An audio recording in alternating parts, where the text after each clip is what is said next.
So I heard you just said, I finally married the girl of my dreams.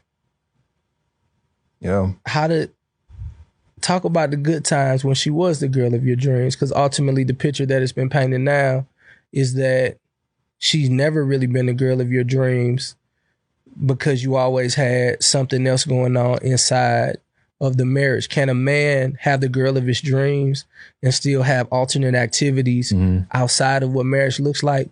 Talk to me about that time when she was really the girl of your dreams. Yeah, well, I definitely made that hard for her to believe or to know, with my outside activities. It wasn't always like that. There was many times it was just me and her, but too often of blurring that line or crossing that line, I can understand that would confuse anybody. But that was absolutely the girl, man. I felt like at home with her. I felt like that was my best friend.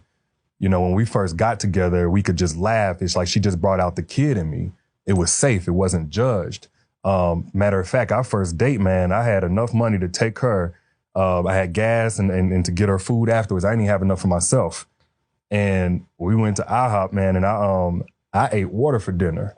I was just so happy to be on a date with her, but she didn't trip. I didn't know she had like $15,000 in her account at the time for some other stuff. She had money, man, but she didn't judge me. Right. Even in college, there was that whole thing. Man, you supposed to have money, da-da-da-da. And from there, man, I just remember feeling safe. I felt at home. That was my dog. And she was beautiful to me. I think she's still a beautiful woman. She didn't have to be no Instagram perfect or anything like that. It just felt like this feeling that I have with her, I want this for the rest of my life. Wow. And it was this struggle, though, of staying in that place because, she's human. And again, I'm not going to say no longer, but I will say this, because I think this is something maybe some people can get some value from. She, as a human, has times where she's handling life the best way that she knows how. Yeah. And that don't necessarily serve me or don't feel good. Yeah. And one of those ways would be that she would just, honestly, she would kind of shut down. She needed to withdraw. In order to come back to a good place, she couldn't talk, she couldn't engage, and I got a slightly different, a vastly different version of her. So instead of having the maturity to understand, like, okay, she's fighting whatever battle she got. She's learning life just like I am. We 19 years old, growing up together, all of this other stuff. She got trauma. At that time, I didn't know about some of them. I personalized a lot of it.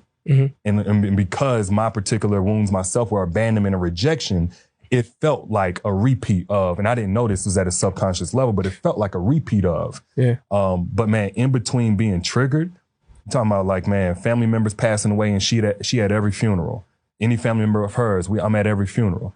Cooking for her on her birthday, anniversaries, we celebrating and, man, being broke together, but then making a whole lot of money together, getting her dream car when she used to let me use her car. And, some of this stuff may sound superficial, but a lot of it started as like just a vision we had as teenagers. When she had the money and I didn't, we were splitting ramen noodle packets whenever we both got broke. And me telling her, man, you hold it down, watch what I'm gonna do. First, I thought it was gonna be football.